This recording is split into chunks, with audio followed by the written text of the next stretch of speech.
What's up, everyone? Welcome to ShockCast, Episode 10. My name's Luke Intaldi. Joining me tonight, only Giuseppe Nelva. Still alive somehow after E3. How you doing, Giuseppe? Hello, everyone. I'm fine. No, we should actually have an empty window, which is actually a alternate window of blue, because for some reason we don't have a way to actually have like only two people on screen. We just discovered it. I was like, oh fuck, oops. Sorry for the F-bomb, but yeah. oh, we're not a kid-friendly show, I don't think. So that's fine. Yeah. Anyway, yeah. That's why you see an empty window, which is actually loose ceiling. I think it's showing up. Yeah, actually, no, I don't think they have it. Luckily, on the Okay. on the video. It's a lovely ceiling. Yeah, it's a great ceiling. I have a terrific ceiling, the best ceiling. So anyway, this is episode 10. The topic of the show is going to be games that were MIA at E3. As always, or as much as we like to, we have a giveaway today. The giveaway is for A Semblance, a new game out on PlayStation 4. It's created by Nilo Studios, who it's a brand new indie studio started by a dev who left Bungie. They had a part in Halo 3. They made the opening stuff of Destiny. No longer with Destiny, but we're going to give it out later. If you want to be part of the giveaways, come join us at Twitch. Come have fun in the comments. Meet Dallo Rants, who's already here. Glad that you're here. And yeah, you'll be eligible to win these giveaways. We stream every Wednesday at 8:30 sharp Eastern at twitch.tv. Yeah, sure. Sharp-ish. Twitch.tv/DualShockers Live. It's always your fault, though, by the way. So just so people know. No, You're fired. I don't think it's my fault, technically. I still blame Chris and Ryan for not being here. That's really what caused the delay. Yeah. Okay. Let's give you a pass for this time.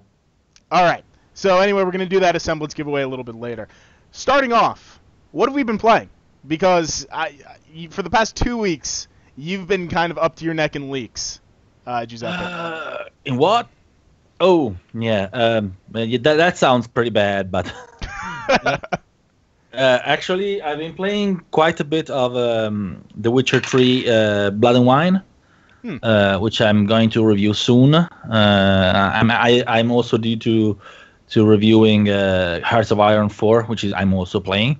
Right. But are gonna come soon and probably during the weekend. And but are great games. Well, The Witcher 3 Blood and Wine is absolutely fantastic. I'm not gonna say much more because I'd spoil the review. Right. Hearts of Iron 4, it's a bit of a different thing, meaning that it's great. It's a great game, but you have to like that kind of game. Otherwise, you're going to be so turned off and intimidated that you're not gonna have a good time with it. If you like grand strategy game, it's going to be a good experience. If you don't like that kind of genre, that's a genre that you have to like. Right. To be able to like it, you can't go into a grand strategy game without having an affinity with the genre and actually enjoying your time. It's really you're basically gonna play spreadsheets, and There's nothing wrong with playing spreadsheets, kind of like math. No, but some people don't like it. So if that's your thing, that game is going to be awesome. But that has to be your thing. Right. So it happens to be my thing. So for me, it's awesome. Yeah, I mean, you play all those Civilization and all that fun stuff. Civilization is not a grand strategy game. You would know better than I do. Well, it's kinda, but it's a little. You have to use the term in a little. In the definition is a little bit of a loose way to define it as a grand strategy game. All right. Well, it's more like a strategy game. Period. I'm not gonna say up to my neck again because we've been saying that, and you don't like it. But I have been really swamped when it comes to games lately. I had 3 reviews go up in the past 2 days, and if you're listening to this somewhat soon, go check out the site and look at them. But it's for SteamWorld Heist, really good, indie game, 9 out of 10. Not as good as SteamWorld Dig in my opinion, but it's an interesting shift over to turn-based strategy. Along with that, I've been playing Tokyo Mirage Sessions Sharp FE, better than I expected. Still don't like any of the censorship. All that's some nasty stuff. And if you read the review, you're going to see what I say about all that. But still a great game. If you have a Wii U, I mean, it's not like there's a lot to play on the Wii U right now, but if you have a Wii U, I definitely would recommend it. If you have a Wii U and it's not stuffed into some, cellar or... No, you just take it out. I mean, mine was stuffed in the cellar. It depends on how deep in the cellar it is. Like, my cellar is messy. If I put something in the cellar, it's unlikely that I'm going to put it out for a game. Because, you have no idea how many boxes there are there. Even just remembering what box is what, it's going to be problematic. I'm sure a lot of people have that problem. And then the last one, which is the game we're giving out, I reviewed Semblance. And Semblance is very good. Walking simulator-ish kind of game. Mix of Soma with a little bit of PT in it. And the reason why it's so interesting is you could technically beat it in 15 minutes. And there are people who just ended at the first ending. It's got 5 different endings. 4 of them have been solved. The last ending, is kind of ARG-ish. Alternate reality game. It goes outside the bounds of the game, and I'm emailing people in this sci-fi lab from my actual email address. I'm going through clues online, trying to find pictures and going through Reddit pages to find hints. It's all very interesting. It's definitely a different type of narrative experience. And truly maybe the only thing of its kind on the PS4, with the exception of infamous Second Son's paper trail. That's true. That was that one. That one was pretty easy to connect to. Yeah, it was. It was pretty seamless. You didn't have to mail people. I don't think that you had to. I actually did that. It was a lot of fun, though. Yeah, I like it. I really like that stuff in games. I wish I understand why like they don't. Kind of stuff when it's not cumbersome. Yeah. Like if I have to start mailing people and stuff like that, it start to be a little bit cumbersome for my taste. Right. So anyway, we'll give that out later. I'll stop talking about it now. Let's talk about E3, and we've already went through our predictions. We've already went through our reactions. But what didn't we see at E3? A lot of stuff, actually. Yeah. That was a funny thing about this E3. There was a lot of stuff. But it was a lot of stuff that was missing as well. And not just for the press conferences. I mean, missing from the show completely. Like stuff that I expected to be there, but wasn't. Even stuff that I wasn't sure would have been there, but wasn't anyway. Mm-hmm. Like, of course, if you've seen the cover of this ShockCast, you probably know that the big one that a lot of people expected was Red Dead whatever. Yeah. The new Red Dead or whatever from Rockstar. Especially since, the people at 2K, actually Take-Two, during their conference call, financials say that they would have announced what Rockstar was working on soon. Right. And soon, the logical soon was E3. I've seen rumors that say that it was supposed to be there, supposed to be at Sony's conference at the end. And I actually kind of believe them. I don't know if the people that are pulling out those rumors actually know what they're talking about or they're just guessing. But I think that's a possibility because that demo at the end of Days Gone was kind of really out of place. It really seemed like there was something else there. Yeah. But it was pulled at the last moment. Right. And so, I am wondering, because there have been leaks about this Red Dead. People, of course, we don't know if they're legit, but they look like they are. So, I'm definitely wondering about this. What do you think? Yeah, I was surprised we didn't see it either. I mean, we know to some extent things that they're going to show behind closed doors, and we knew that they weren't showing it behind closed doors, at least to us. But it did feel weird. Well, a lot of the times they tell you, they also tell you unannounced game, Right. Yeah. But 2K didn't have a big presence at E3 at all. Anyway, it's like they weren't there. But the game doesn't need to be shown behind closed door to be announced at E3. Like you can just have it's a teaser or a trailer and that's it. Just a screen. But that's the thing is even if I think the rumor said that the reason why they didn't show it, if it's to if it's to be believed as true, the reason why they didn't show it is because it would have shown John Marston or whatever protagonist shooting in a saloon, and of course they just had the Orlando shooting days before, so it was pulled. And that sounds like something that could be in the game, but it's not necessarily something that they would have had to pull it for. They could have simply just teased it, thrown in a title card or something, and the internet would have caught on fire. Yeah, but it's Rockstar, and I think that they're the kind of developer that wants to show their game on their own terms, without without being having to self-censor themselves or to just tease without showing anything. I don't think it's in their style to just tease something without showing anything. So I think it's possible. I think it's a possibility. I'm not sure, but definitely I'm surprised it wasn't there, because it was teased by 2K.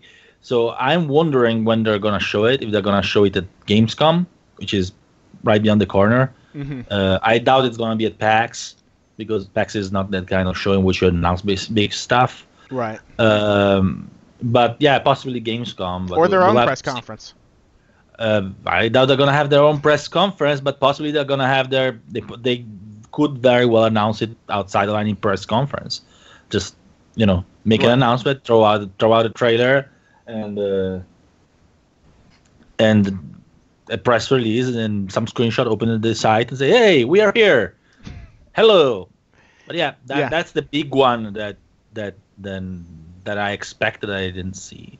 And that was on the possibly on the PlayStation side, at least. I mean, on the side of the PlayStation conference, because the Microsoft conference didn't look like something was missing. Right. It was pretty meaty, and it ended on the right note. I'm actually weirded out that the Sony conference didn't end on Kojima. Like, what better way? Yeah, that's what I thought. Why did they have to show her the demo of Days Gone there, which they could have shown? They could have shown it together with the announcement or before Kojima. Finish with Kojima. What's better finish? It kind of looks like that one, and then hello with I'm back, but no. Yeah. Anyway, let's move on. Let's move on to another game. Wait. Can I add a game here? No. Pretty short, and it goes off of Red Dead. But I was surprised also that Agent didn't make it there. I thought I wasn't surprised. I think people. I think people. Go ahead. I thought there was more than enough small hints about Agent, like how they were reapplying for the trademark and stuff. That they do every year. Yeah, but at some point you got to stop. They're only allowed 5 extensions. Yeah, I mean they do it as much as they can. Then they're gonna stop. That's normal in the industry. When you have a trademark, you don't just let it go. Yes, but it's just a costly process, and it means that it's not costly. It costs $40. Oh, yeah, but it means that they would have to show it within this next 6-month span, or risk losing it now. Oh, really? It's that close? Yes, because they're only allowed 5 extensions, and they're on their 5th one. I think it's dead. You think it's dead? Yeah, I think it's dead. I really think it's dead. I think I don't think Rockstar would work on 3 games, because of course they're gonna start working on the next GTA as well. Yeah. Of course, that's not coming soon. That's not gonna be announced anytime soon. But I don't think they're gonna work on more than 2 games two big games at the same time. Maybe I'm wrong, but I wasn't surprised it wasn't there. Then because I'm not expecting it to come at all. Maybe I'm wrong. We'll never know. But I didn't. Besides the trademark, was there any other signal that it would come? No, I guess not. Yeah, a trademark could be is a little weak as a signal, I think. Yeah, well, I thought they were actually set up to have a great showing of just like, here's Red Dead, and here's our hint that we're actually going forward with this. But yeah, that's not. It wasn't guaranteed. I just thought that Take-Two, in general, would have had a bigger presence than they did. There is another thing though. Yeah. You're talking about a trademark. trademark law, and you probably should know as well, since that's kind of your thing. Kind of. It's not that they have to show it within 6 months. They need to have the product on the shelves between 6 months, not to lose a trademark. Because they actually have it used in commerce. They don't have it to, like, oh yeah, we are working on it. It has to be in commerce. It has to be on the shelves to keep the trademark. Yeah, I believe that used in commerce is pretty loose, though. Like, even if you're doing business for it, I think it even counts. So if they're saying, we're hiring developers and they're starting it. I'm not sure, I actually researched it for the Deep Down one. I know that if I name Deep Down, Dolo is going to have his antennas. Yeah. I studied the matter for Deep Down, and you actually have to have it commercially used on the shelves. You have to present a specimen. Which has to be a product on the shelves. It can be either the page of your eShop selling it, like a PSN page that sells it, or the cover of the. Sorry, I have a fly going around. It's summer and my window is open. But yeah, you actually have to have like either the cover of the game, or I don't think just having it in the works. But we'll see. But I think that I'm pretty sure. Right. I invite you, since it's your field of study, to check it out and let me know about that, because of course I don't have the actual tomes for North American trademark law. Right. I had to go on their site and make the research there. Right. Because that's all I had access to. You probably have the actual books. I do. Yeah. All right, so we'll see about it. Yeah. Let's talk about Deep Down, since we got there. Absolutely. So we got there. We named it, and Dalo is here talking about Deep Down. Yeah, that is. I still think that's shocking. That's still. When's the last time we saw something about it? It's been 1 year, and it was March the last time. So 1 year. Not saw something about it, by the way. Last time a developer uttered the name Deep Down. Right. Was last year in March, I think, which makes it 1 year and 3 months since it completely disappeared from the face of Earth. Right. I think it's still coming, by the way. And that's another thing, that they're going to lose the trademark if they don't have it in commerce by December. Mm-hmm. It has to be out by December, or they lose the trademark. Of course, they can still reapply afterwards. I mean, it's not like they completely lose it and they can never apply for the name anymore, right? They can still just reapply if no one else takes it. Right. They just can't keep the same trademark. Like, you can lose the trademark and the day after you can reapply for it, if I'm not wrong. But you just can keep the same trademark, the exact same trademark, so you don't have any more prelation on it, right? Yeah, I believe it's something. That's always been a confusing topic. I'm gonna actually look into all this trademark stuff. I'll come back with an answer next podcast. Okay. Yeah, I'm a little confused as to what they are planning with Deep Down. I'm sad because it was probably one of the most interesting, probably the most interesting thing I've seen at the presentation of the PS4, and I played it at Tokyo Game Show, and it was amazing. It was kind of like Dark Souls, but not as unforgiving. It was a lot of fun. Actually, I would say it was kind of like For Honor, how it plays. Yeah. And the graphics were majestic, and so, but we'll see what happens with that. I think it's still in the works. If I get the chance to talk with Yoshinori Ono or anyone from Capcom, I don't know who I don't care who it is. Anyone from Capcom, anyone that has a Capcom badge, I get to talk to at Gamescom, I'm gonna ask them if at least tell me if it's still in the works. I don't care about any specific information. Just tell me if it's still in the works. At this point, if it's still in the works, expect them to re-announce that Tokyo Game Show, not at Gamescom. Right. Gamescom is not a place where Capcom introduces anything much, I think. Yeah. What do you think? Yeah, I think I just can't believe That seemed like such a big draw when they announced it. Like it seemed like everyone was talking about it. So I'm surprised that they're just letting that slip through the cracks, kind of. Unless they're planning to do some big kind of reveal. And I don't know where that would be. Would that be in Tokyo Game Show? Would they do that? Tokyo Game Show, probably. Yeah. I don't expect it at Gamescom for sure. Especially considering that it wasn't confirmed for the West, even if I'm sure that if they're going to release it, I'm sure it's going to come for the West as well. But it wasn't confirmed for the West. That the beta was supposed to be for Japan only at the beginning. So it's interesting, though, because it's definitely going to be... There is another thing that's interesting. They also didn't talk about their engine, the Panther Ray, at all, since they stopped talking about Deep Down, which was supposed to be the kind of the showpiece for the Panther Ray. Right. So maybe they may have entered some problems with the engine, so they're waiting for have both ready at the same time, which is kind of the same thing that happened with Final Fantasy 15. Right. The engine slowed it down a lot, so that could be the case for Deep Down as well. Yeah.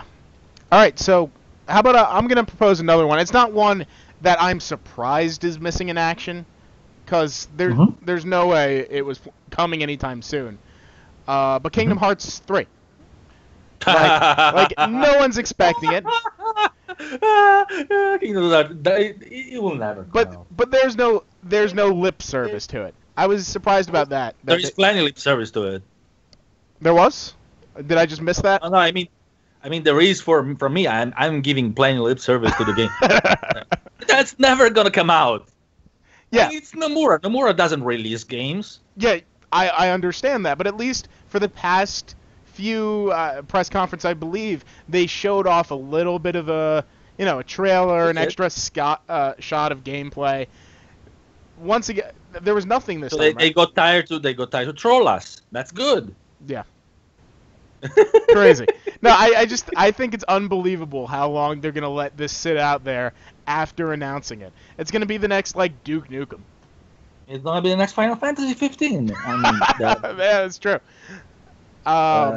They changed the engine, so they changing the engine of something it means that it was they had to scrap a lot of things, and they had to redo a lot of things, and possibly they weren't very very advanced in development anyway, because otherwise they wouldn't have changed it. Honestly, I'm expecting next E3 they're gonna come out and say Nomura has retired in a Tibetan monastery to meditate on the meanings of life, and Hajime Tabata is the new director, and it's gonna come out next year. Because you need Hajime Tabata to actually release the games Nomura has begun. Right. I'm kidding. I have a lot of respect for Nomura, especially as an artist, more than as a director, because I think he wastes a little bit of time. Yeah. I don't know what happens there. It could maybe not be his fault. I really don't know. But it is a fact that the games he works on as a director take a lot of time. And I don't know if it's because he takes a lot of time or because Square Enix, as a major developer, gives him a lot of time to do your thing, and when the game is ready, is ready. Which is not necessarily a bad thing. Results are also they have been shifting a little bit the Kingdom Hearts announcements and stuff on the Disney events more than the video game events. Kingdom Hearts has become more of a Disney thing than a Square Enix thing almost. Yeah. So it's probably going to be showcased the next T23. Is the big the big Disney conference. Disney's E3. Behind closed doors, so no one is gonna see it, and after months afterwards, like it happened last time, everyone was angry as hell about that, rightfully. I mean, great, some 200 people pay for a ticket to see that, and no one else does. Right. But yeah, I wonder. I don't think it's gonna be 2017. I think it's gonna go 2018 at least. Yeah, there's absolutely no way. I have the distinct. I'm not saying no way. I'm gonna say no way. I think Okay. I have the distinct belief that they likely shifted every resource on the Kingdom Hearts team over to Final Fantasy 15 to rush that out. And I'm sure they're all gonna go back as soon as it goes gold. No, I mean they are different. They're different places. Like the Kingdom Hearts team is mostly based in Osaka. The Final Fantasy team is mostly based in Tokyo. They are very different teams with very different setups and different locations as well. So maybe that's not as extreme. But changing an engine takes time. Going from Luminous engine to, even if they went to an engine like Unreal, which is very very easy, very modular, very easy to implement, it's not a small undertaking. Right. And I don't know. I don't know if it's not. I'm not 100% sure it's not gonna come next year. You say 100% sure? Next year, I say 100% sure. I say 95% sure. All right, I'll take the bet on that 5% chance where you're unsure. All right, so let's move on. Let's find another game that was Final Fantasy VII Remake. Oh yeah, Final Fantasy VII Remake. Just hammering into Square Enix. That's also not coming anytime soon. It's episodic, so it could come pretty soon. But didn't they say they want the episodes to be full games, basically? Oh yeah, they do want the episode to be full game sized, but I don't think it's gonna take them ages. I think that's a realistic 2017 release. Yeah, I may be wrong. Don't shoot the messenger, but I think that's a realistic end of 2007. They need to have something big to come into for the end of 2017, and I think there is a higher chance that it's gonna be Final Fantasy VII than Kingdom Hearts. Yeah, they have one big release a year, more or less. Yeah, that sounds right. But it was missing. I was surprised. Because I expected to see at least a teaser, at least another trailer. Right. What about you? Yeah, I thought that we would see a trailer, a teaser, something in the Sony con. That was actually one that I was pretty dead set I thought I was gonna see at Sony, and I didn't. And I mean, I don't. Yeah, so I don't know when it's coming. I wouldn't say 2017. I'm about 50-50 split on it. I think probably early 2018. But I hope we see more. Yeah, that's a possibility, but I'm more expecting 2017 due to the episodic nature of the thing, because they can pretty much, when you have an episodic game, you can almost say, I want it out by this, and I'm gonna put on the first episode what I can put to have it out like by that time, right? Right. So it's probably easier to get there. Right. I'm not sure. Another one was missing, definitely. Big one. Ni no Kuni 2. Mm-hmm. Yeah. Shown at PlayStation Experience, right? Yeah, and I expected to see more. Yeah. That's a big thing with Japanese games. Japanese games were a little absent, the big ones. They were very much missing. Dalo makes a good point, though. He just going back really quickly to Final Fantasy 15, he says Square Enix doesn't want to show Final Fantasy 7 Remake because it would take some time away and some spotlight away from Final Fantasy 15. This is Final Fantasy 15's year. That might be a good point. Would it though? Because they really didn't put much spotlight on Final Fantasy 15 at E3. Final Fantasy 15 has entered that marketing time in which it's in autopilot. By now, it's a few months from release. There is no need to hype it anymore. Well, they're still hyping it, but they're not. It's what marketing they call autopilot, because it's the last few months, so you don't need to show all that much anymore. People have shown everything I've seen everything that they could see. I am more think that I still don't have as much ready to show for it. Maybe I'm wrong, but maybe they say we don't have we have stuff to show, but it wouldn't be as different from what we already shown. Right. All right, so let's go back to Ni no Kuni. Shift right back to that. Yeah. That's I wasn't too surprised not to see that. That definitely seems like a game that they would save either for TGS specifically or for PlayStation Experience because of the deep PlayStation. I think that's less of a game you want to show off to the New York Times and all of the big press companies that are going to be there versus the smaller gatherings and conventions. I'm wondering if we're gonna see more. Level 5 is gonna have an event soon, their own event, in which they're gonna show their own games. Yeah. So I wonder if they're gonna show more. Then I hope so, because I want to see more of the game. But yeah, that's another one that I was pretty much missing, and all right. I hoped to see it. I'm gonna add one. Going into talking JRPGs, and we spoke about this before. Persona. I thought this was Persona's year. It was at E3. It just wasn't the press conference. I actually had big presence at E3. Like Atlus and Sega actually pushed it pretty heavily. I was sad and disappointed that it wasn't at the press conference. But it was at E3. All right, so it wasn't MIA at E3. It just didn't have the huge Sony push that I was imagining. They didn't give it a big push for Sony, but yeah, it was there. Now one that let's change shift a little bit, because we have to say Microsoft did actually show most of the stuff that we were expecting. So there weren't big missing stuff there besides Crackdown 3. Crackdown 3 was missing, and they delayed it into 2017. But yeah, that was a pretty big one that I expected to see before they actually announced they delayed it, but it wasn't there. Yeah. It was a bit sad for me because I'm still waiting for Microsoft to actually show this cloud, because I crazy as it might sound, I'm a believer in the cloud. I actually believe that the cloud can have very interesting applications in gaming. Maybe not what some expect, right? Like the crazy fanboyish theories that it's going to be like.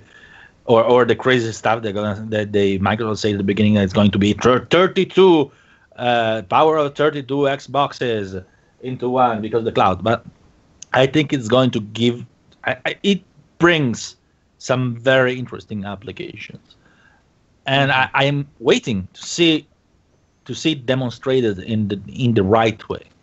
So I expected it is a tree, but unfortunately we'll have to wait a little bit for that. Right. What do you think about this cloud? Yeah, I mean that's really the only thing I can think of off the top of my head. Maybe with the exception of the not really canceled but indefinitely on hiatus new Phantom Break. But Phantom Dust, you mean? Oh, yeah, Phantom Dust. Sorry. No, I'm looking at my emails and they have Phantom Breaker on here. But yeah, the new Phantom Dust. They showed the old Phantom Dust. Not the new one, but they didn't even show it at the conference. No, they didn't show it. They just kind of like mentioned it briefly. No, they didn't mention it at the conference though. No, afterwards. Yeah. No, yeah, there was a Shannon Loftis, Microsoft Publishing Relation Vice President, something. I don't remember. Microsoft have a ton of very like creative titles, so I have trouble with them. Shannon Loftis basically came up in Jeff Knightley stream, YouTube streamer. Oh yeah, by the way, we're announcing this. I was like, yeah, what? Oh fuck, I need to write about this. Right. Yeah, but I think it's strange that they didn't show more Crackdown. I think it's strange maybe that they didn't introduce more. Because it was very focused, and it's always been very focused for Xbox to show what's coming out in the next year, what to look forward to for that, but not really too many newly announced titles. And that was the biggest surprise to me, I think, when it came to Microsoft. It's not much of a surprise for me, because Microsoft has shifted a little bit for E3. Microsoft has shifted at this idea that E3, they show you what's coming this year. Mm-hmm. Gamescom, they show you what's coming afterwards. That's what they did last year too. Oh yeah, I forgot about that. That they really had a great Gamescom show. I'll keep my fingers crossed for that then. Yeah, but I'm talking about Phantom Dust by the way. Right. I think it's dead. I mean, besides the remaster, whatever Right. they're doing, because possibly they're not even remastering. I heard they're using the original assets. I think either that one is massively successful, or I think the remake project they had, I think it's dead. It's that Jim. Right. Yeah. And I'm sad because I was interested. I liked the original, and I wanted the new one.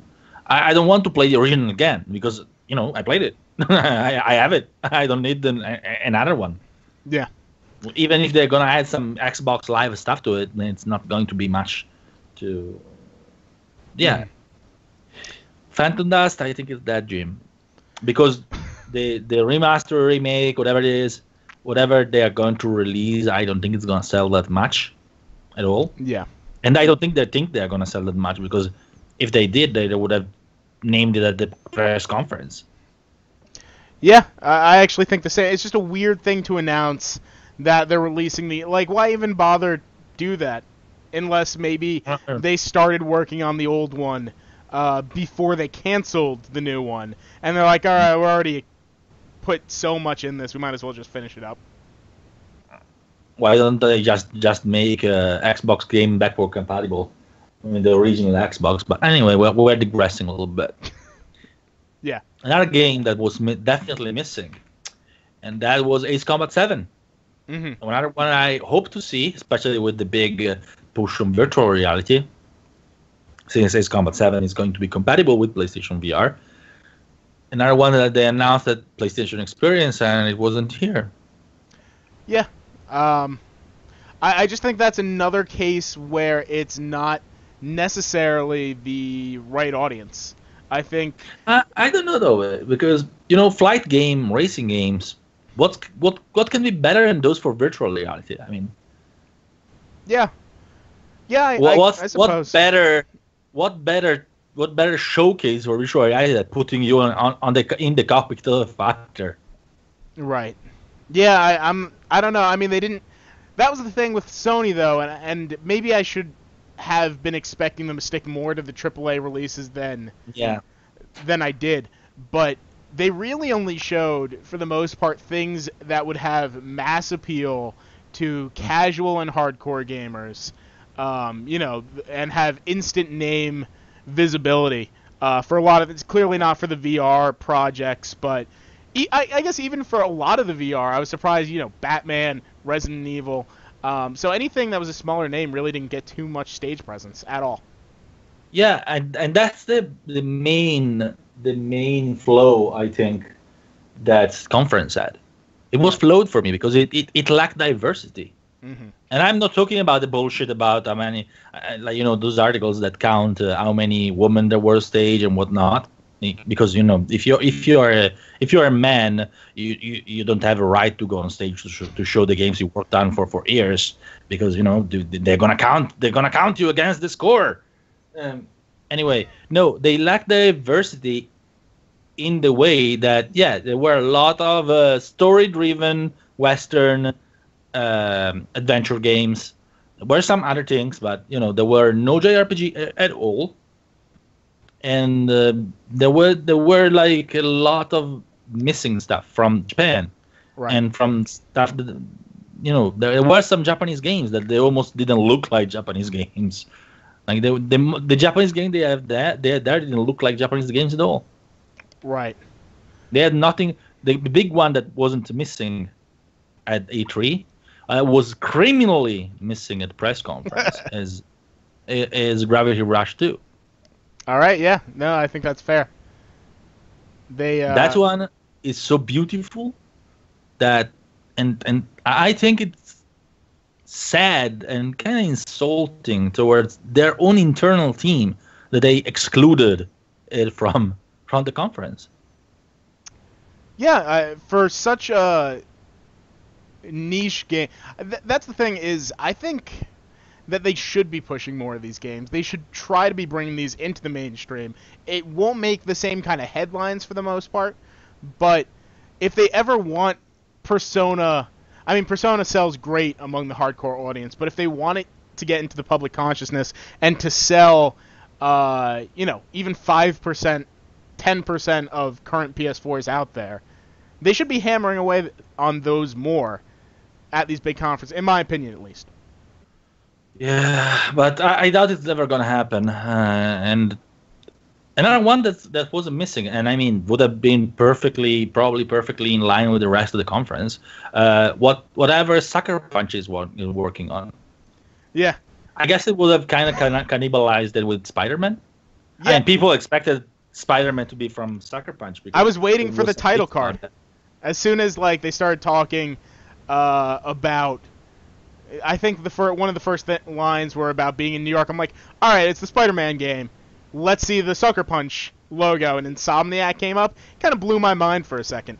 But yeah, who knows? Maybe they're not working on a superhero game. It would make sense if they are, because it's their forte, and it would be the prime reason why it wasn't shown. Well, the career opportunity ads they have on their site point pretty insistently on a superhero game. I think it's gonna be Infamous 4 or Infamous whatever. They're probably gonna continue with the franchise. It's a great franchise, so I don't see why not. But by the way, the ads they have basically describe the gameplay of an Infamous game. Right. So either if it's Infamous game or it's an Infamous-like game, but I think it's Infamous. But I expected to see this here, and we didn't.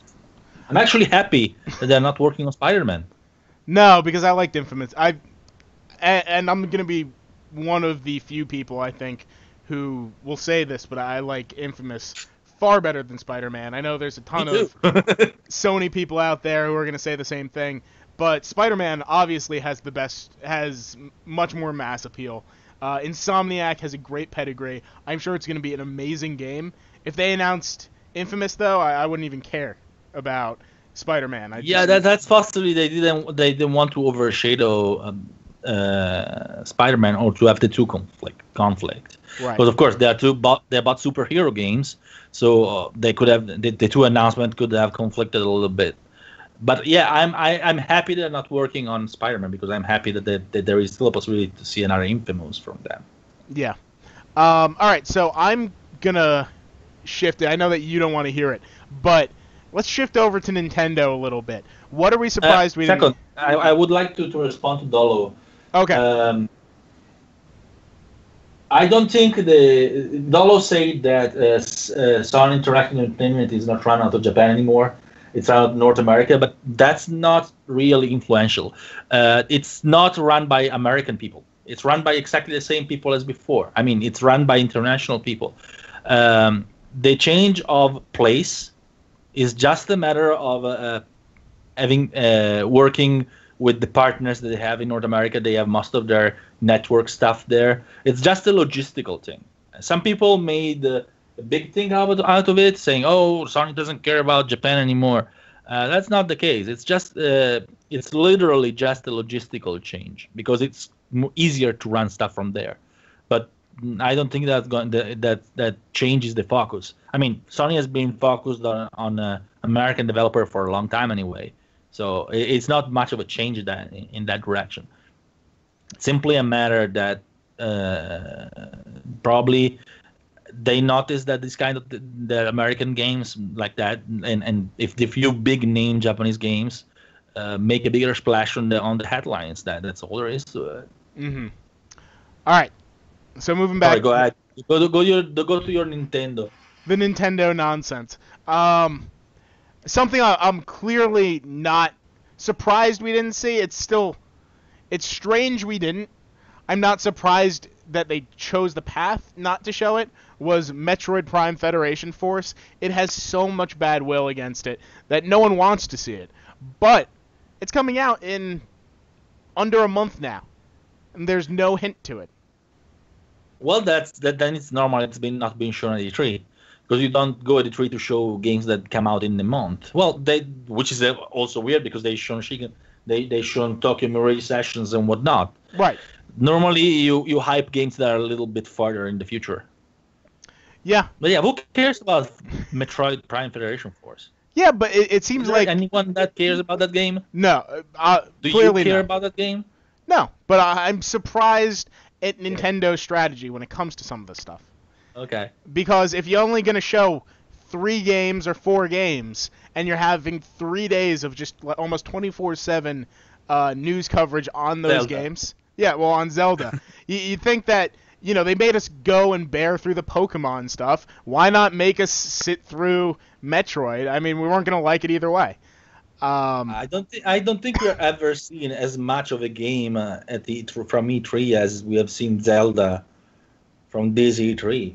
Like, yeah, they show very way extensive. too much. Someone just flew their Duden. New listener. I don't remember this name, so welcome. No.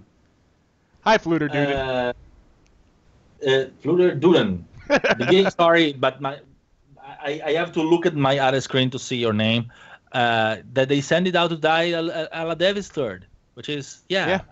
The difference is that Devil's Third is not a big Nintendo franchise. Yeah. I mean, I'm amazed at how they mismanaged the Metroid franchise lately. Yeah, and it was more so, I think, the way they showed it and the way they marketed it from the get-go, because ever since then they've been trying to do damage control in some way or another, trying to show the gameplay, which actually doesn't look. I mean, literally, it looks awful. It's on the 3DS, so it's it's a 3DS game. Yeah, but compared to other 3DS games, like it looks like Metroid Prime Hunters. It doesn't look bad, but they marketed it really awful from the get-go with that something ball, whatever it was called. I don't want to. Yeah, no, I don't want to. It's depressing because Metroid is, if not one of my favorite IPs, my favorite IP. Also, surprised Nintendo didn't show anything new. Really, did you expect them to? Nintendo has. I'm wondering. Like, Nintendo has nothing in this holiday season. They have Pokemon. They have only Pokemon. Oh, Pokemon. And I mean, for the Wii U or for anything like home console related, nothing. Maybe they're planning on showing a direct. Oh wait, they also have Paper Mario Color Splash, which people are not excited for because it looks a little too much like Sticker Star when it comes to combat. But still, that's not enough. It's really not leaving a lot up to the imagination. I understand they don't want to talk NX right now, but even as someone who barely plays the Wii U, and I know there are people who only own the Wii U, those poor bastards, but you're leaving them out to dry here. And that's kind of strange when your statements in the past few months have been, oh, we're not going to give up on Wii U owners when the NX comes out. Yeah, we're not going to give up on the Wii U. Sure. Like, they're like lying through their teeth when they say that. I'm sorry. I don't like to be this negative. No, they are. Come on. Absolutely. Unless NX sells worse. Give up on the Wii. I imagine this scene, okay? I imagine the new Nintendo president, what's his name? Sorry, I don't know. What's his name? I don't know. Somewhere in Nintendo. Kimishima-san. I imagine Kimishima-san saying that thing. We are not going to abandon the Wii U. The NX is not going to replace the Wii U. The Wii U is still going to be there. And in the meanwhile, behind him, I see Miyamoto and Aonuma and the other guys with a shoveling Wii U's into the recycle. Yeah. Incinerators. That's the scene I imagine. Yeah. When I think about that. Like, really, the Wii U is dead. I'm sorry. And I hope that the NX does better, but the Wii U is dead. Right. That I said it from the very start. If there is one thing that I'm not proud of, because I don't like to be right on something failing, I say from the very start that Wii U is going to fail and fail. And I don't think they are going to be stubborn on that. So sure, they're probably going to say, oh yeah, it's still going, some games are still going to come out on this and that. You can't skip an holiday season and expect the console to still sell afterwards. Yeah. All right, so let's We're gonna try and keep this close to an hour, so maybe let's give one more game. There's still more games. All right, let's go. Go, you do your games. I expected to see a Knack 2. What? Knack 2. Oh, Knack 2. A sequel to Knack. Yeah. That's kind of surprising. I saw Mark Cerny in the audience, and I was sure that Knack 2 would have been announced or something by him.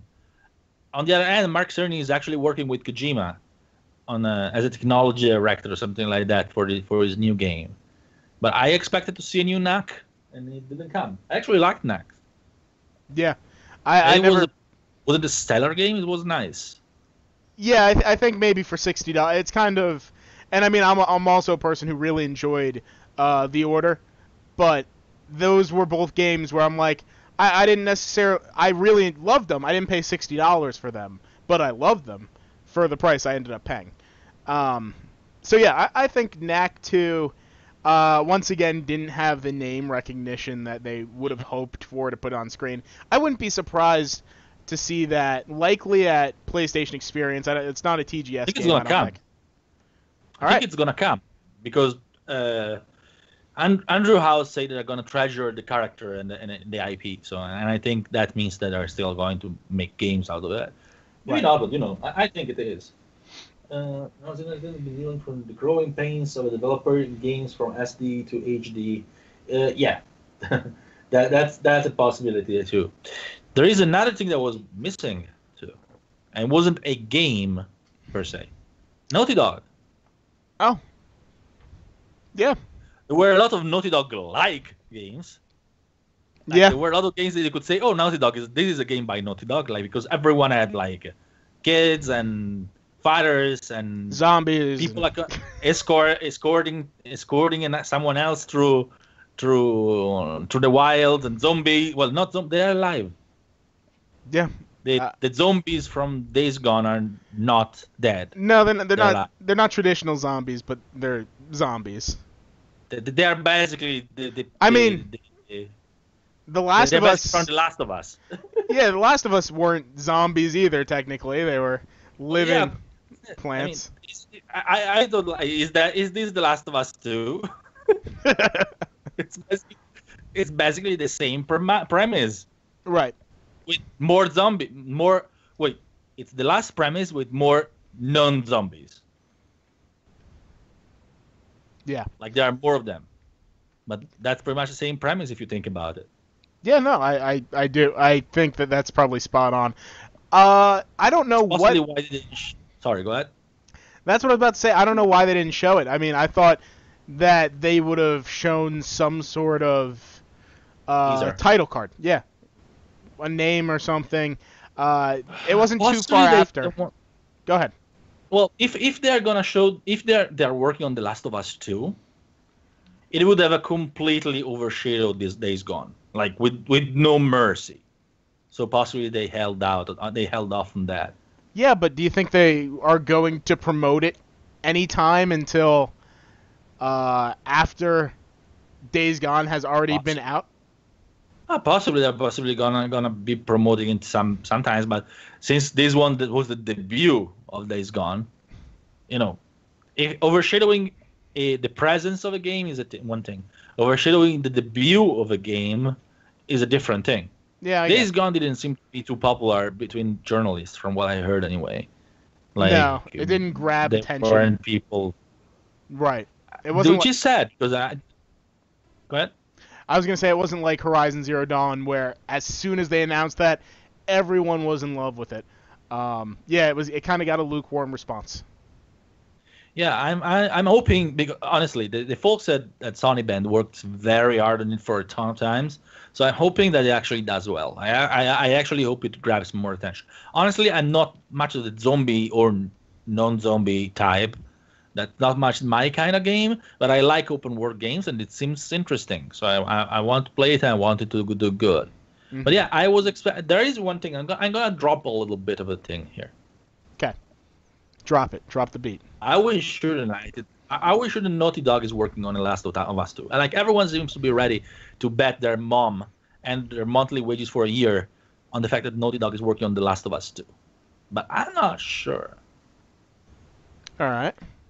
Because they seem to be ready to move to something new. They are dropping Uncharted.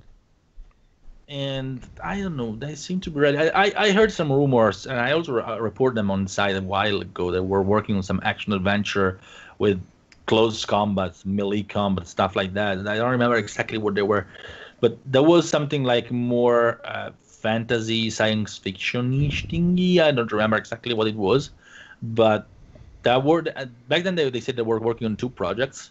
But I'm not sure the next project is gonna be The Last of Us 2. Do you have any guesses what it might be? I have no idea.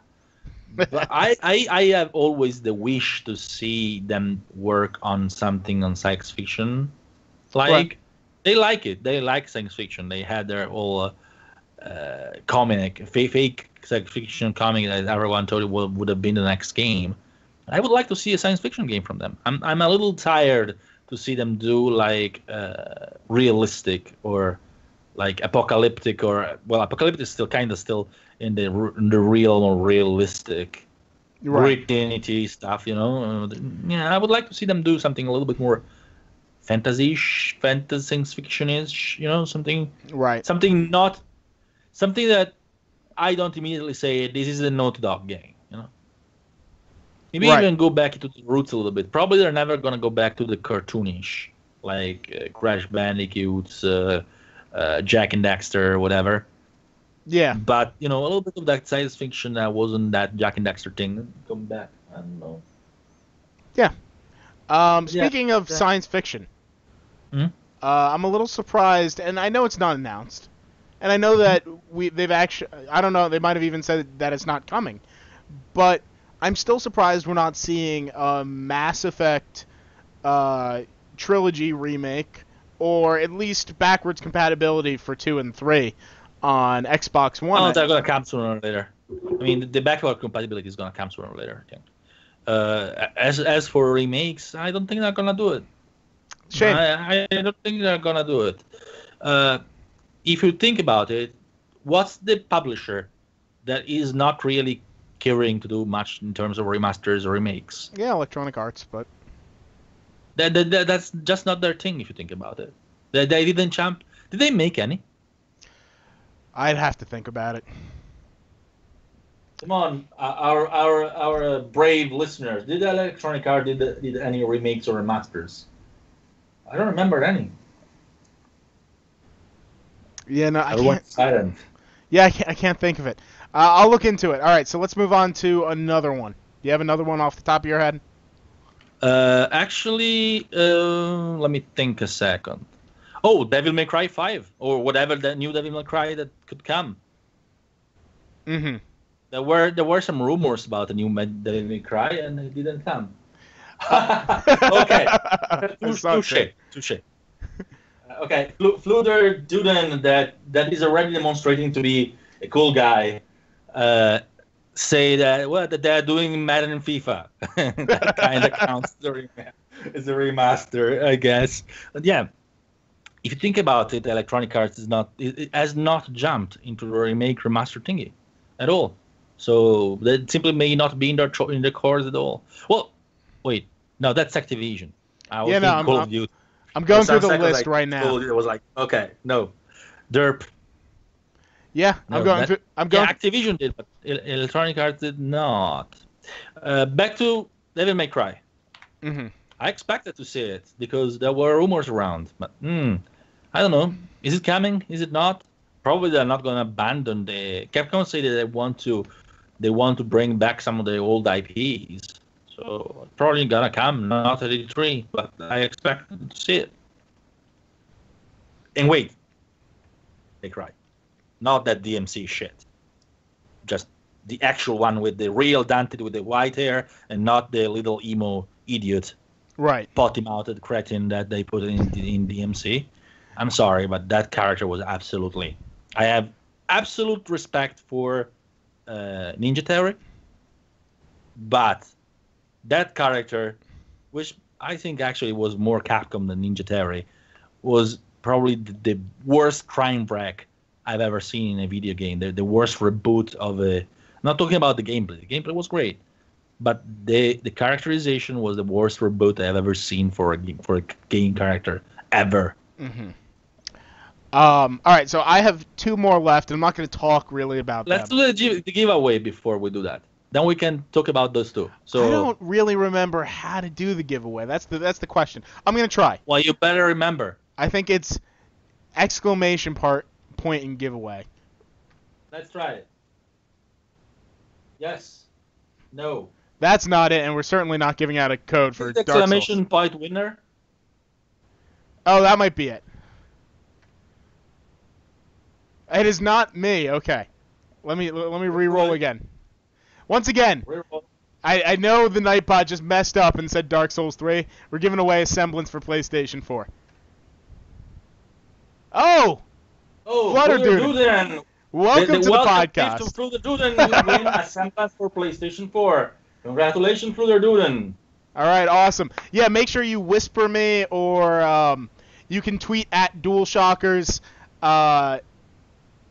and yeah, we'll find a way to get you your copy of your game. Whisper DualShockers live.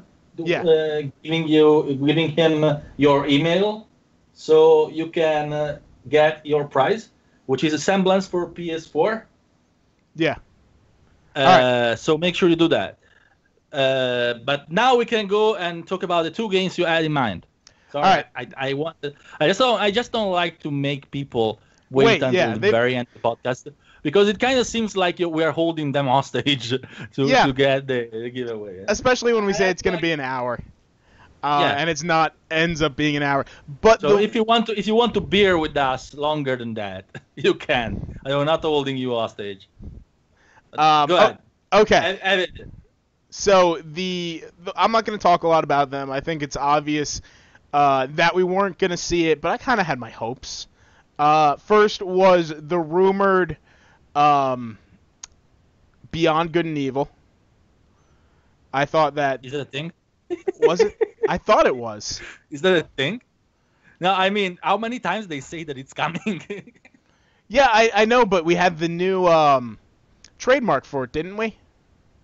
Yeah, but, And they said there's the rumors it would be for an drinking game. Whenever Gilmo says that it's coming, we can make it a drinking game.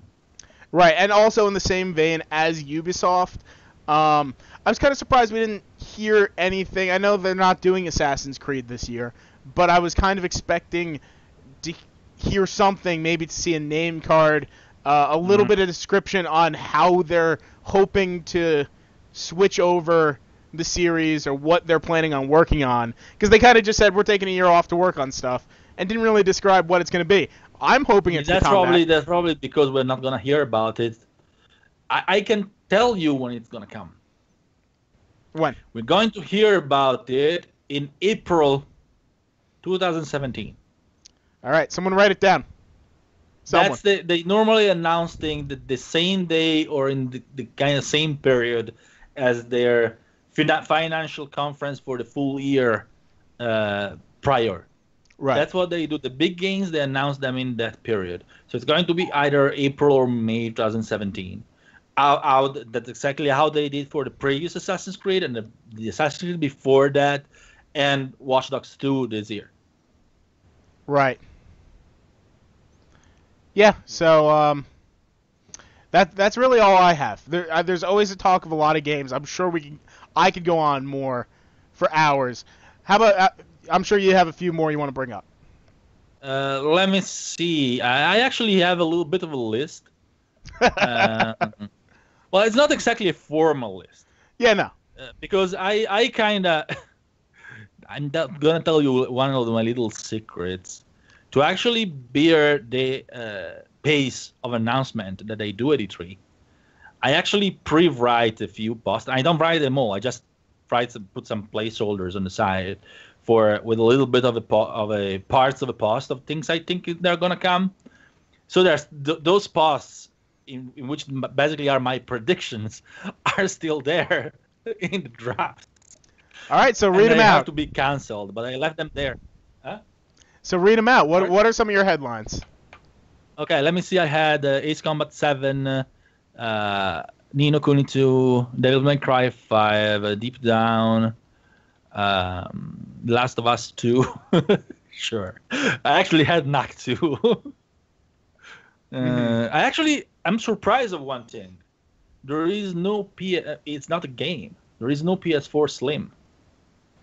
Yeah. There is no. Well, I didn't expect a PS4 Slim, but there is no COH 1300.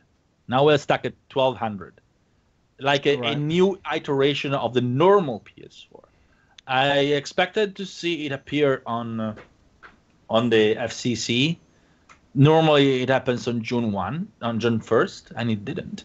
And which means that if there is no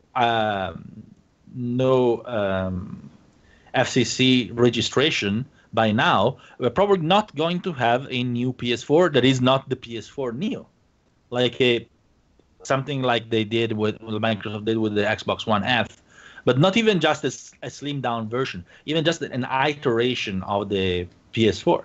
We had the COH 1000, which is the original PS4, 1 year after release with the 1100, which is the second version, then the 1200 last year, and this year, nothing. So it's either they didn't change the radio part at all, but I think you still need to certify it, or it's not coming. The only PS4 we're getting this year is Neo, if it's coming this year. If it's coming this year, possibly. I'm pretty positive that's gonna come this year.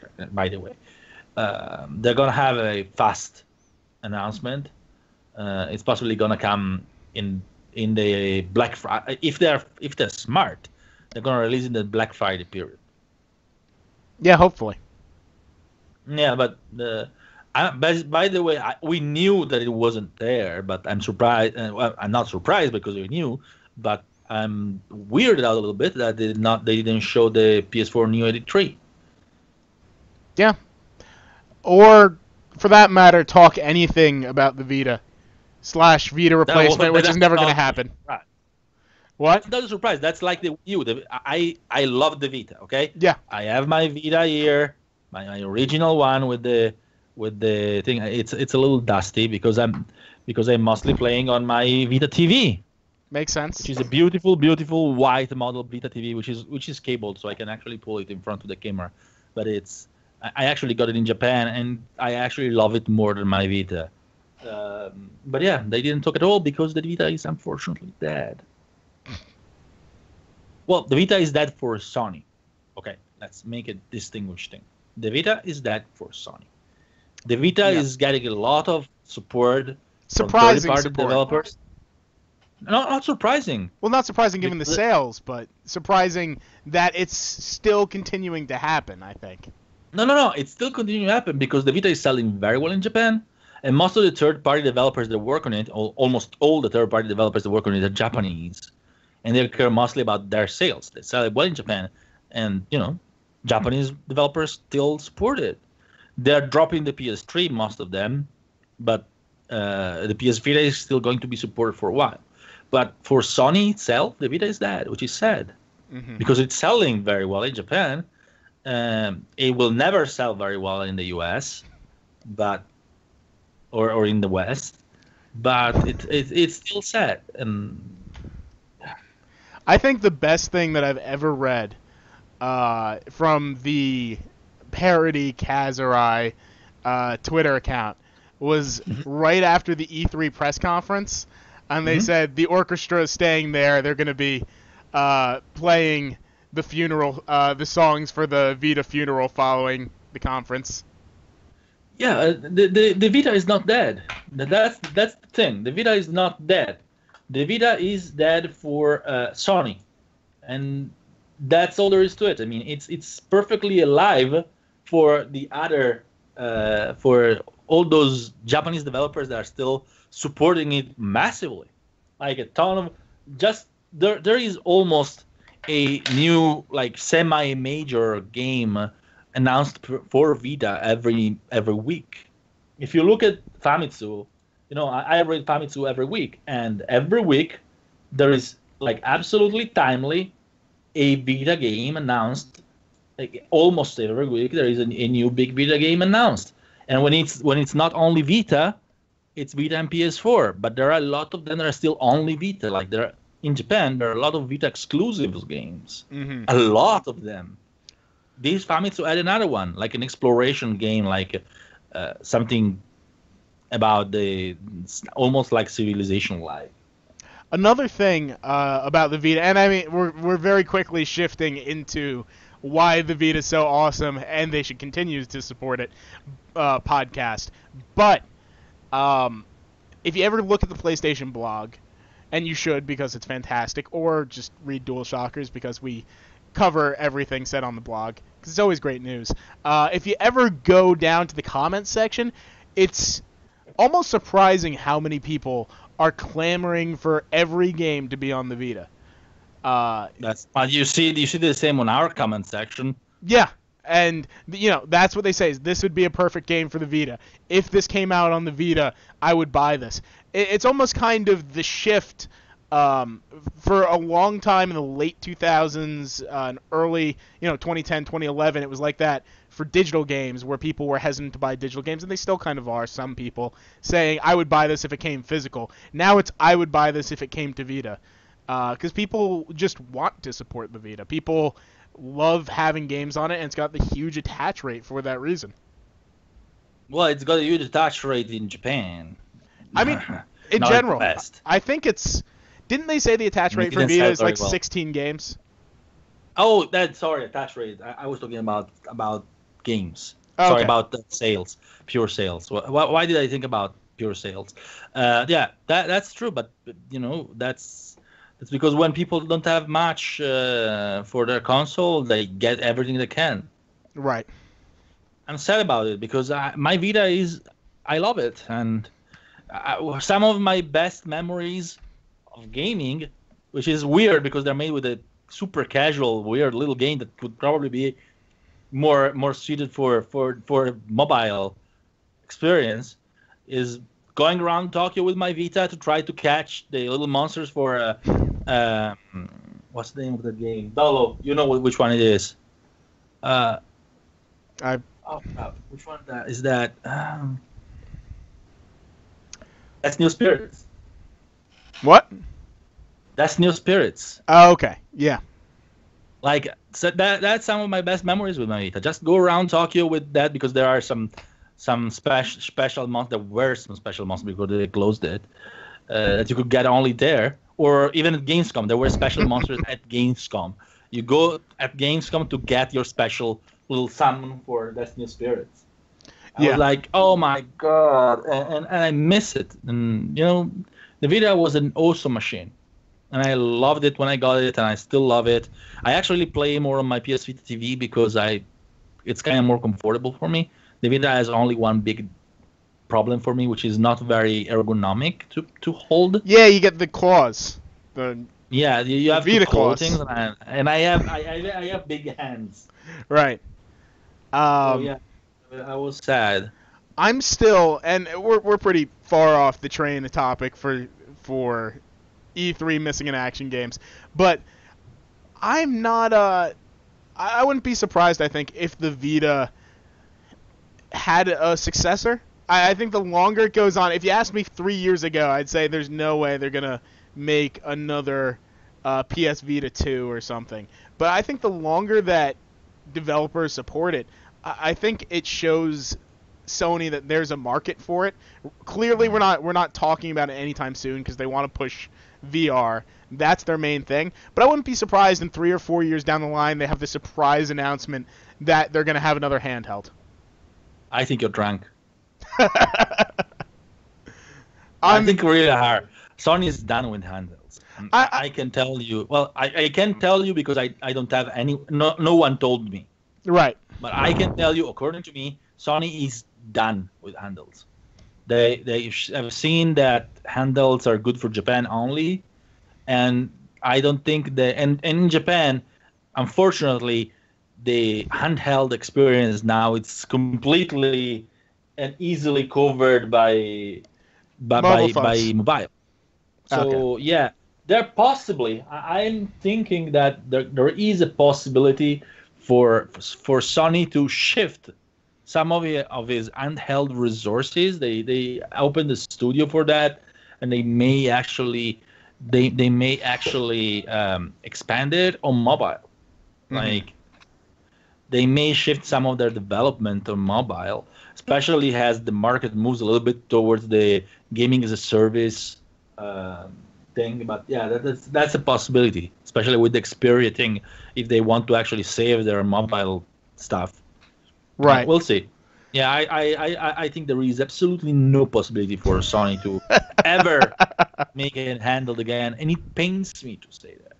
I would love nothing more than get a Vita 2 or whatever. But yeah, because there is one thing that's problematic with creating a handheld, which is that smartphone can't really compete with the high fidelity home consoles give. No. But they can and will overtake a handheld consoles very, very fast. Like the Vita looked incredible when it launched, graphics-wise.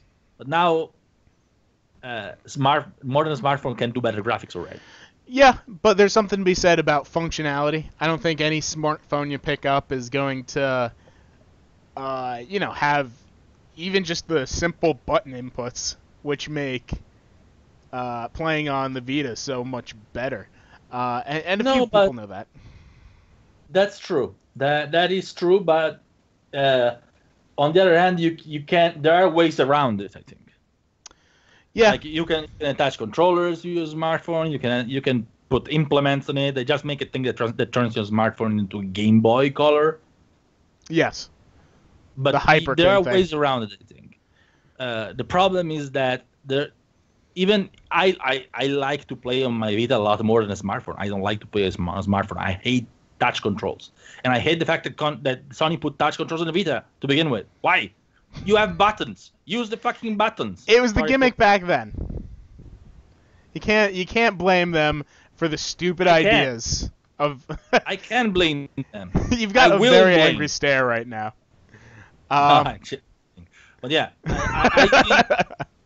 I don't think it's ever gonna happen because the Vita was such a disaster worldwide, sales-wise, and even in Japan it didn't really do much of a dent on the domination of 3DS.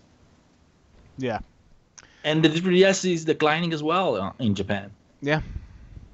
Unfortunately, that's the only market for portables, and I mean, I go to Japan pretty often. Every time I go there, I see people playing in the subway or the train, and most of them are smartphone by now. There are quite a few 3DSs still. Very few Vita. Vita is popular in Japan, like more popular in Japan than anywhere else. But it's still, if I go into the subway or on the train, I don't see many Vita around. No, absolutely not. There are times in which the only Vita around is mine. Yeah, though, from my short experience at PlayStation Experience, it was really interesting to go there and see. Like it was definitely out of the norm to see so many Vitas everywhere, in a good way. That's how it should be. Yeah. Let's fix the world. And that's a sad thing. Yeah. But unfortunately, I think pure handheld gaming, like as in portable consoles, is gonna go the way of the dodo. And I'm not talking about Sony as well. I'm talking about Nintendo as well. Sure, the NX is possibly gonna have a handheld hybrid thing that you can also have in handheld. Right. But I don't think we're gonna see a new 3DS. Right. Like a successor to the 3DS. Yeah. I think they're gonna just integrate it in the NX, and that's it. Maybe I'm wrong. I think it's more likely that they'll give up on the console before they give up on the handheld. The handheld just does them a lot better, and isn't declining as quickly as their console sales. True, but it's less relevant than ever. If they can do both together, they possibly won't need to have something separate. I'll see. Maybe I just say something stupid, but I don't know. I don't know. Nintendo is difficult to read for me. Right. Because Nintendo doesn't always act on what I consider logic. Oh, no, they do it based on traditions and pride and... I don't know. I mean, they are businessmen. They probably know a lot better than I do. Okay, Right. I'm not saying I know better than them, Okay. but it's difficult for me to relate with their decision. Even just the decision to do to release consoles in the middle of a cycle, and I'm not talking about upgrades like the PS4 Neo. I mean, their main console in the middle of a cycle for me is suicidal. Like Sega kinda taught us what happens with the Dreamcast. Right. All right. Yeah, I think we beat this down into the ground. Yes, we have. I'm going to surprise you now, because I thought of a very quick 8-bit idiot, and it's absolutely something you know. Okay. Nothing you have to look up here. By the way, let's introduce this. Before this guy wanted to surprise me, we decided not to do an 8-bit idiot this week because I couldn't find anything that was massively idiotic. But maybe he found it, so let's say. I did. Do you know what? It was so in our face that we should have thought about it. I'm going to explain what 8-bit idiot say first. What 8-bit idiot is first, because we have new listeners. All right. Well, yes. 8-bit idiot is the small segment that we do towards the ends of the podcast where we highlight a problem section in the industry. We highlight that through a misstep of a person in the industry. So someone had a bad day, said something stupid, did something stupid. We like to poke fun at those people, and everyone has a bad day. It's nothing. We don't hate these people, but we like to. It's worth a good laugh. This week we actually have what? Is it Inafune? No, wait. Okay. No. The two is gonna be one, the person who runs the Sonic Twitter account. Yeah. And trust me, I love the humor. I love the shade. I think that they do a good job promoting Sonic, maybe for the first time ever. But they poke the hole at Mighty Number 9. And let me see if I could get that tweet up. It's probably whatever the last one on the Sonic the Hedgehog profile is, and I'll post it here. But yesterday they said, "Congrats on the launch for Mighty Number 9," and tagged Mighty Number 9. It's better than nothing, which is a mistranslation, first of all. Yes, which is the mistranslation. Who did not say that? Here we go. Well, no, he didn't say that, but they do have video of someone on the stream saying that. But yeah, it was a mistranslation on the stream. Like the translator mistranslated it. Right, which was so strange. But absolutely, yeah. That, I mean, if anyone is to poke holes at another game for that's not Sonic. Yeah, for possibly being generations after generations of mediocre games, there is. I mean, I honestly, if I had to choose a subject for the 8-bit idiot, would be possibly the whole debacle with Mighty Number 9.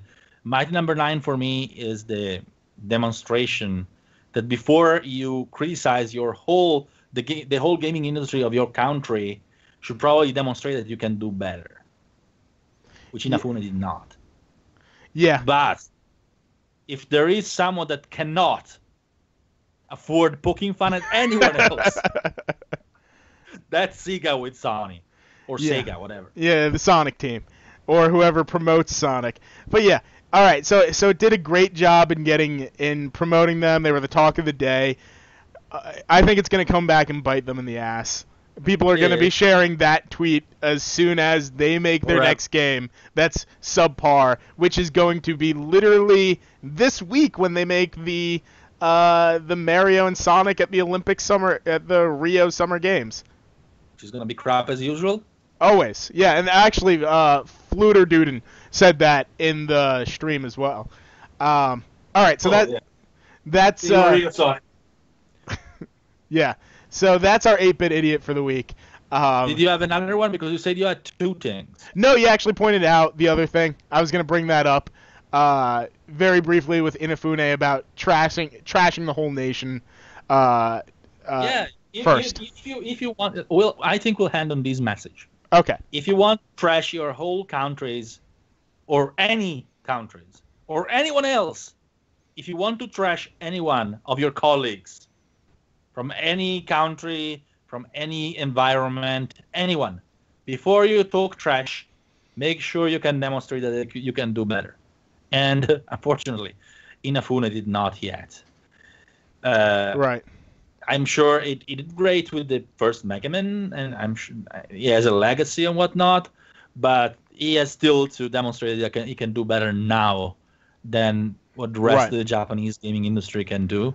So we're waiting for you, Inafune. Please show us what you can do. Let's see if Recore is better.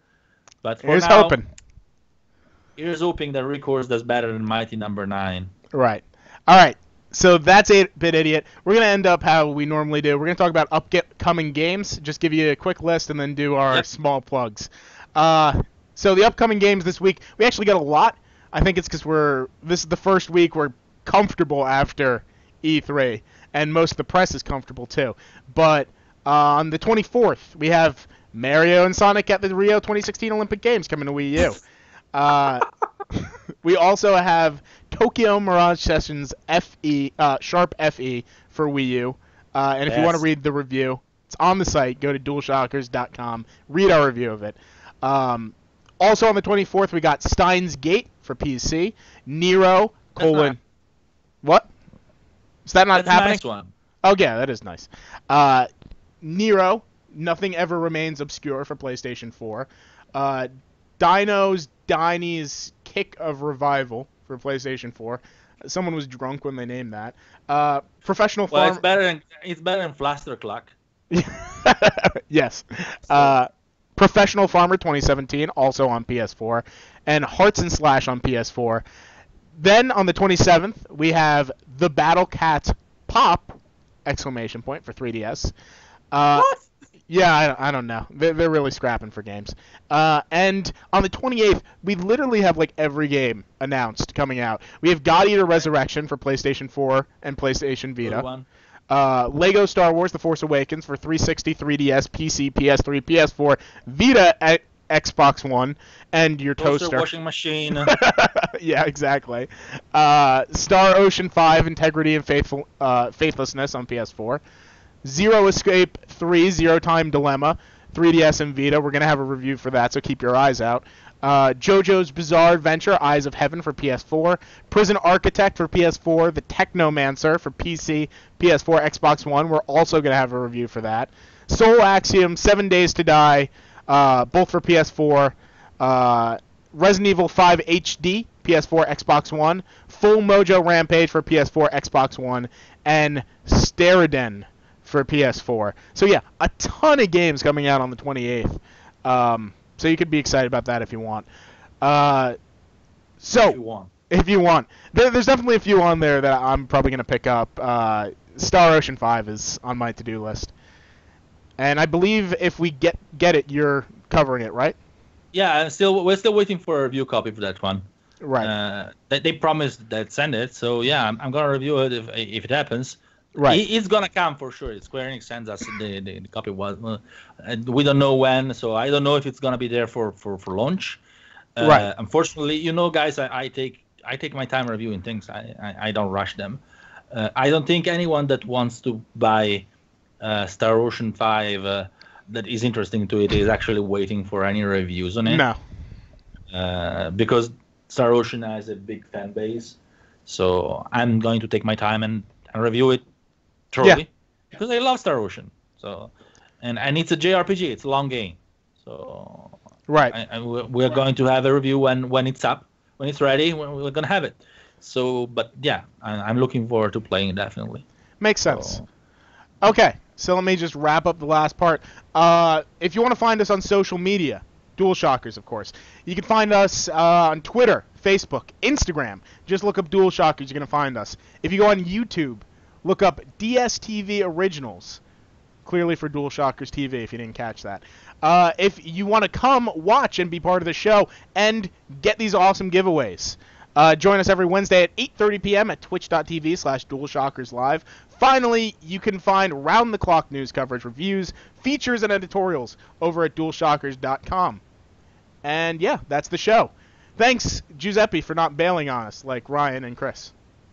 Oh, it's 4 a.m., so it's not like I have that much to do. That's fair. I'm just waiting for something to happen, and that's so I'm going to be up until it happens.